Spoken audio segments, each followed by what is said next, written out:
man for my growth is a blessing in disguise, let us say. If that Shraddha is there, then I'll do what is right. That's all I can do. All I can do is what is right in my opinion, that too, Although they say that if sometimes you are not sure in a given situation what is right and wrong, you can always consult people who are more learned than we are and who are more objective than we are, and you can consult them. Ultimately, we will give the response the best that we can give.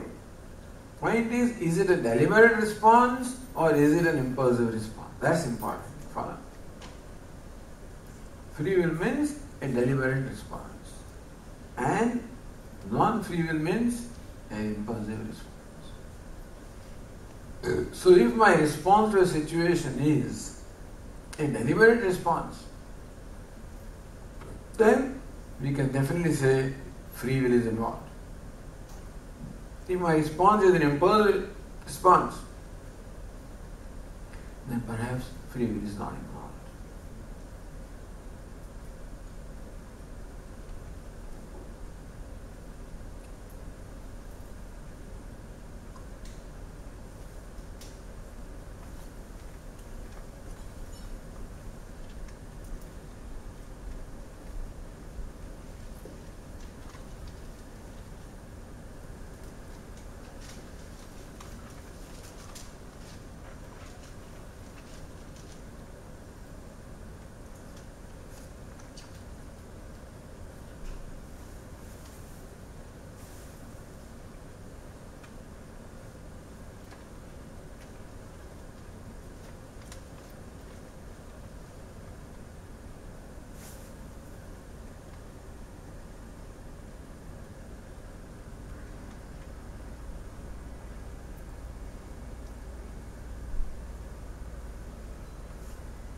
Question. You were mentioning that ahimsa or non-violence is the most important thing to follow. This was the theme of our 3 talks there at the Sringeri temple. In Bhagavad Gita, when Arjuna says that he wants to follow non-violence, Krishna advises otherwise. Arjuna wants to choose the path of non-violence. I will not fight the battle. And Lord Krishna says, Yudhyasva Bharata. So the good question is Lord Krishna in Bhagavad Gita, is he teaching violence or non-violence? That's a good question. There is a lot of misunderstanding in here.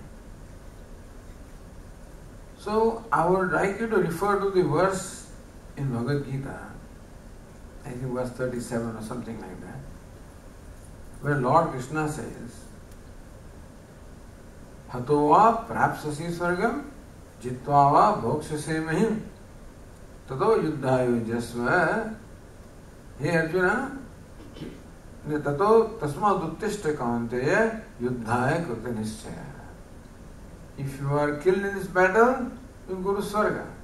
If you win this battle, you get the kingdom of earth. Either way is beneficial to you.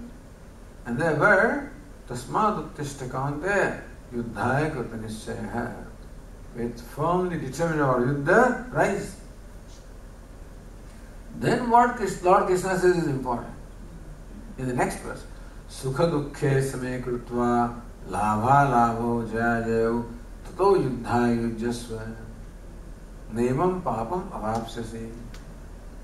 Understand that violence or non-violence is not the name of an action. It is not that you perform given action that it is called violence or non-violence. It is what agenda that goes behind it.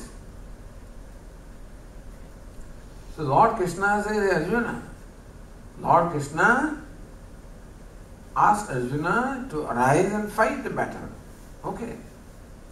But next verse, in verse Lord Krishna said, Sukha dukkhe same krutva tato yuddhaya yujyasva. Thereafter you fight the battle. So before fighting the battle, you have this disposition of mind. Sukha dukkhe same krutva then in your mind, Sukha and Dukkha are equal. Labha Labho, the gain and loss are equal. Jaya Jayo, victory and defeat are equal. You know what it means? It means that you are not fighting this battle for victory. If the karma phala, or the outcome is in your mind, it's quite likely that you will compromise the quality of your action for the sake of gaining or for the sake of assuring the desired outcome. Lord Krishna says, you fight this battle. Jaya Jayo, whether you win or lose, you fight battle as you should. Don't compromise any values. Labha Labho, gain and loss. Sukha Dukkha, have pleasure and pain. Consider them equal. And with that equanimity of the mind, we will fight the battle. So this fighting battle is not necessarily violence. Because sometimes not, next question you yourself will say, but sometimes not fighting the battle would create more violence. If an enemy is attacking you and you say no, non-violence, meaning that I will not resist him, then he may destroy a lot of things and then create more violence. So fighting the battle is not necessarily violence, or non-fighting battle is not non-violence also. It is not an action that decides whether an action is violent or non-violent. It is the attitude that goes behind the action. Arjuna, you fight this battle to protect dharma. You are in this battlefield not to kill the Kauravas, to protect dharma. Bhishma and Drona were chosen to take the course of adharma, meaning they were chosen to join the army of Kauravas. And the leader of Kauravas is Duryodhana, and Duryodhana represents adharma. So in effect, they also joined the army of adharma. So you want to fight with them, you're fighting is not Bhishma and Drona, with adharma you are fighting. To fight against adharma, to protect dharma, is a duty, is the right thing for a Kshatriya to do. If Kshatriya does not do that, then who will do it? So Krishna does not teach violence. He teaches non-violence. What is non-violence? Non-violence is a certain disposition of mind. What disposition of mind? When there is equanimity of the mind. When gain and loss is not important to you. Defeat and success is not important to you. What is right is important to you. So that makes the action non-violent. Is that clear? So Swamiji, Gandhiji's this non-violence interpretation may be taken differently because he refused to take arms against the British rulers. And Gandhiji was a very practical person. He knew that taking arms against British you can never win. You can never. There were many people who sacrificed their life against British, and you never win. So taking arms was not the right way. Different kind of arms are required against British. As to how to convert, transform them. So on their own they give you the freedom. Gandhiji created a situation, the whole world actually pressurized the Britain to grant freedom to India. Our Churchill may not have granted. If Churchill had won that way in the election, still India would not have been free or independent. And yes, you can have your own interpretation of non-violence. We will not question what Gandhiji did, of course. But at the same time, Gandhiji knew that using weapons was not the way. And his definition of non-violence was to suffer. To suffer and transform the enemy. His approach was to transform the enemy by self-suffering. So he therefore invited suffering upon himself. I told this story in that Sringeri temple. that once Gandhi was traveling by train in the third class, and there was a villager sitting in the berth just opposite him. And that fellow may have some cough and cold, and therefore the cough came in his mouth, he spat right there on the floor of the train. So Gandhi was reading newspaper, he tore a piece of the newspaper, cleaned up, threw away. That man got angry, he did it again. Again Gandhi, without reacting, he cleaned it. Number of times this happened. When finally the station came, when he discovered this is Mahatma Gandhi, he fell at his feet and sought the pardon. I'm very sorry for what I have done. It's all right, if you're really sorry, from now on don't do this. And if somebody else does it, you correct it. If now somebody else spits, you clean it. So this was his definition of satyagraha. Satyagraha. It was excellent, excellent. So we cannot say what Gandhiji did was not, certainly was non-violence. But sometimes, understand that there are times when Gandhiji also, in fact, advocated war. He himself was recruiting, the people for the army, British army. So when he himself did not want to shoot, so he became a nurse, etc. But when the enemies are attacking you, at that time non-violence does not mean that you let them attack and get destroyed. That is not the definition of non-violence.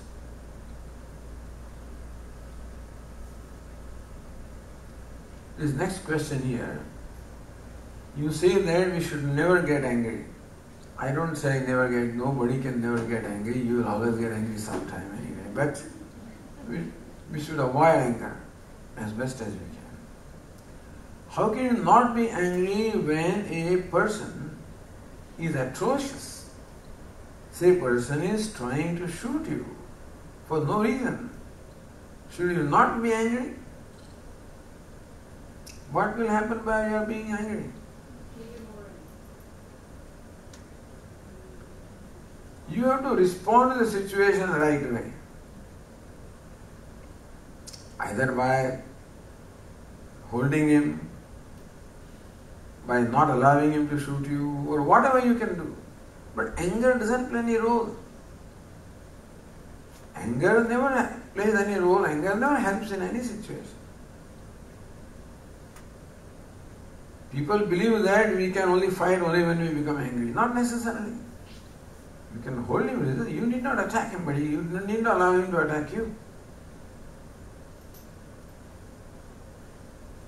So there is no reason necessarily that you should get angry.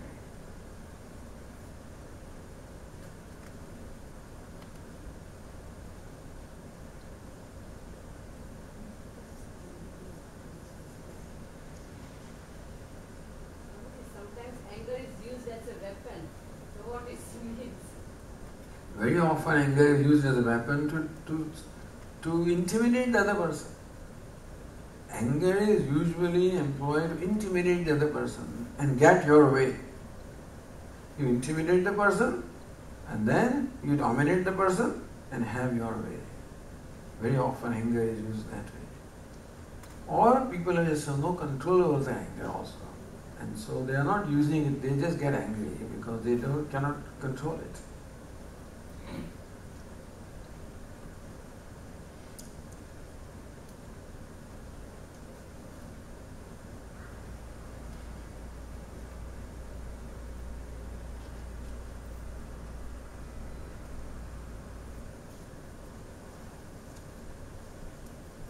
Question is, why should moksha be the goal of our life?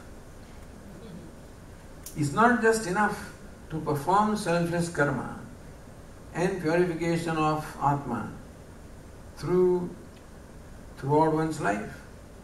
Why should we expect something for that? Moksha is not expecting anything. understand that you don't get moksha. Moksha means liberation. Liberation happens to be your nature. So moksha is not attaining something that is not attained. Moksha is attaining what is already attained. Moksha, liberation, is your nature, is owning of what you are. And for that, the selfless karma, etc. become the means. So it's not that we are targeting moksha. Ultimately, every human being wants to be happy. Nobody wants to be unhappy. And secondly, how much happy do you want? You want to be happy. How much? Unconditional happiness everybody wants. Yeah. So everybody wants boundless happiness, unconditional happiness, if we had our way. And that is moksha. And that is our nature. So moksha is not attained. The nature is slowly brought to manifestation. Just as when the sculptor, works on the rock, he brings to manifestation what is already in there. The beauty which is already in there is brought to manifestation. It's not created. So moksha is not achieved or not created. Moksha with your nature is brought to manifestation. And for that, the selfless action and all these are the means.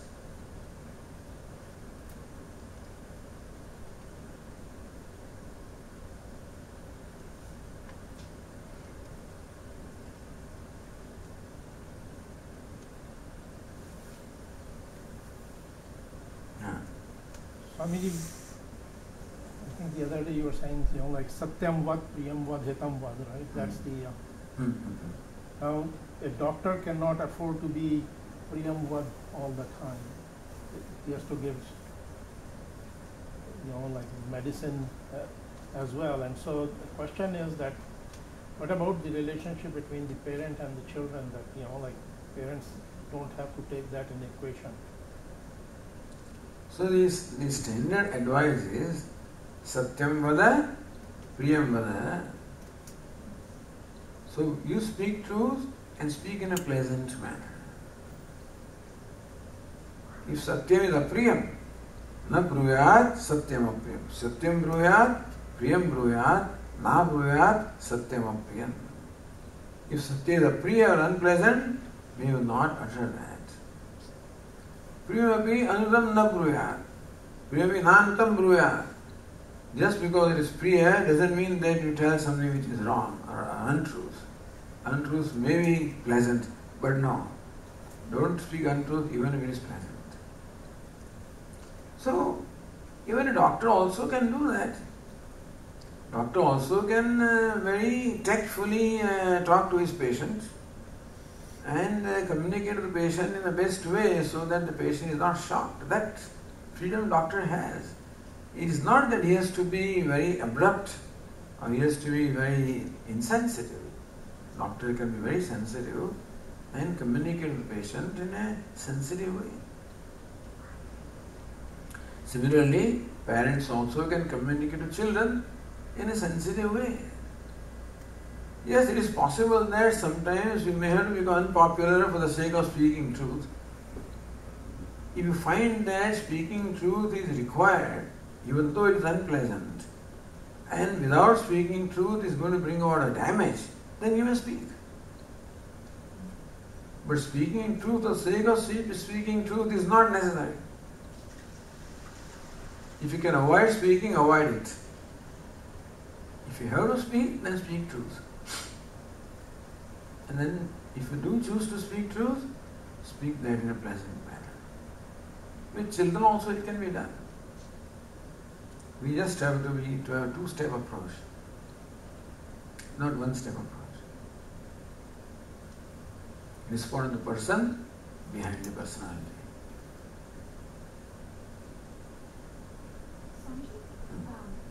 When a negative emotion comes, at that moment, how do you change it right at that moment?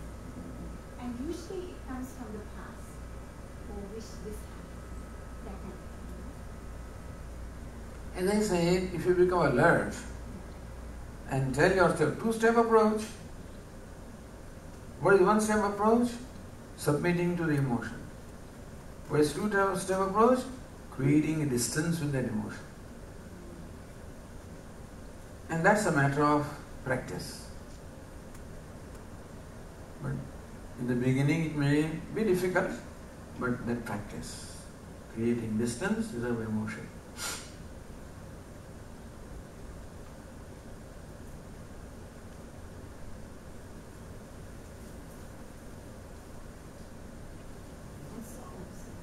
And so something will be more like self-talking, kind of getting out. It may be like self, what shall I say? It's a self-therapy. Lord Krishna says, Uddharet Atmana Atmanam. You lift yourself by yourselves. You become your own therapist. So the teaching helps us to do that.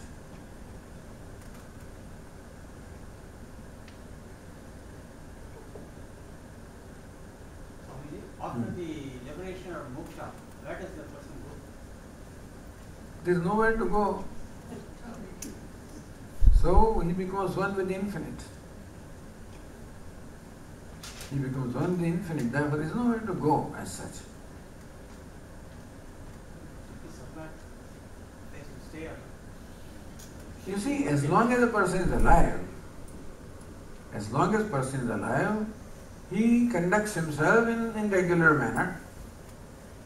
And once his destiny is over, his body drops off, then there is nowhere to go. Then he is merged into infinite. So he has become infinite. Infinite has nowhere to go. What's the use of that? What's the use of that is that you become free from all sense of limitation. And sense of limitation is what causes all the sorrow. So, becoming free from sense of limitation is becoming free from sorrow. And limitlessness also is happiness. So, becoming free from sorrow and getting established in happiness.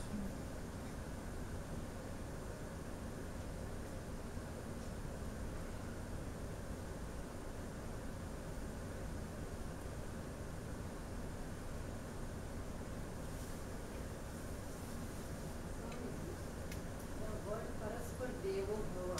Mm. Mm.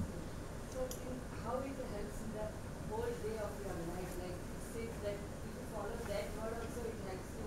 You don't have stress with anybody like that. So how it helps us? I know the word Paraspar Devo Bhava, but how you can practice on yourself. See, let us say husband and wife. If both of them follow this sutra, Paraspara Deva Bhava. Husband looks upon wife as Deva, wife looks upon husband as Deva. They look upon child as Deva, the child also looks upon them as Devata. Devata means somebody whom you revere. You know? And so revere the person. There is Devata within the heart of everybody.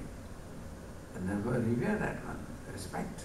In which case then you will not insult them, you will not misbehave with them. So Paraspara Devo Bhava. How do we always interact with Devata?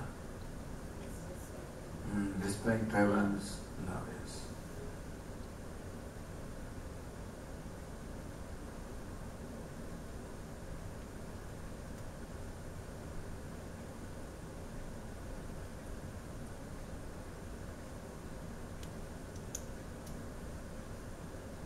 So Mahendra, shall we conclude?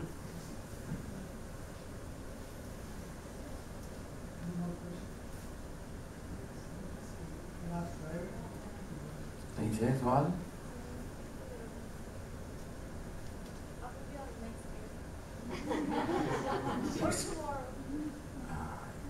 Next year is too long. We can't be certain about next year. जो काल करे वो आज कर ले, जो आज करे वो अब कर ले.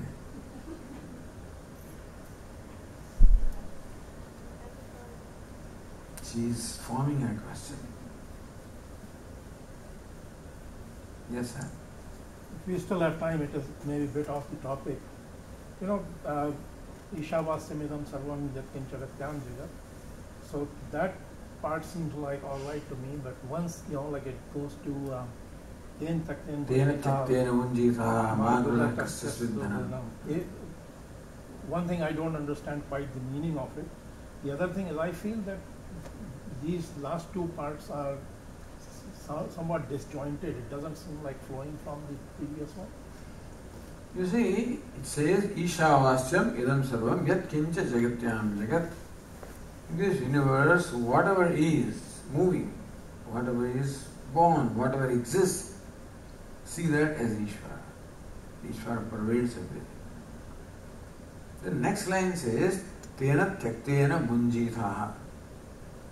Munjithaha means palayathaha. We protect this knowledge by tyaga or renunciation. So this knowledge that everything is Ishvara, the Upanishad says protected by renunciation. So that word, renounce all the kinds of desires. Putraishana, Vittaishana, Lokaishana, the three forms of Ishana or desires are there. Give them up to protect the knowledge. Knowledge can be protected when there is a right atmosphere in the mind. So for protecting this knowledge, what kind of an atmosphere should be in the mind? That's called tyaga. Tena tyaktena munjitha. By tyaga or renunciation. Renouncing what? Renouncing all your desires. How do you renounce? Recognizing that what you seek is your own self, and that desire has no place in life at all. Desire would have a place provided you had a need. But all our needs are one of ignorance. In reality, Atma being complete, there is no need. So desires have no basis at all, and therefore become free from all the desires. So in a desire-free mind, and you can gain abidance in this knowledge. To protect the knowledge of gaining abidance and knowledge requires a mind free from all desires. Ma grudha kasya svidhanam. Fourth line says, do not covet anybody's wealth. Also is warning. So this second part of the verse is meant for the attitude that we should have to protect the knowledge or to gain abidance in the knowledge. Ma grudha kasya svidhanam. May not covet anybody's wealth. Whose wealth is it? It's all Ishvara's. Have no covetousness for the wealth. Have no attraction for the wealth. Don't seek wealth. It's a burden. So don't seek any wealth, means any material ends. This is meant for a person whose only purpose is to gain abidance in knowledge. This is not being told to a householder. This is being told to a renunciate whose only purpose is to gain abidance in knowledge. For a householder, next verse is there. Kurvanneve karmani jiji vishesh shatam samaha. They perform your duty and seek to live for 100 years. That's what a householder is told. So bhunji doesn't mean enjoy. Somehow I thought bhunji means... Bhunji thaha. Here, yeah, I know, but the right translation that Bhashyakara has given is palayatha. We protect this knowledge. Because enjoyment has no role here. In terms of, when the first line says that may you know everything as Ishvara, then there is a question of enjoyment. So with reference to knowledge, it is protecting the knowledge. Enjoyment also, if you want to interpret, you can. That may you enjoy, whenever you enjoy something, enjoy with detachment. Enjoy with detachment, not with passion. So don't have a passion with something that you're enjoying because you'll become again bound. Therefore, enjoy something but remain detached.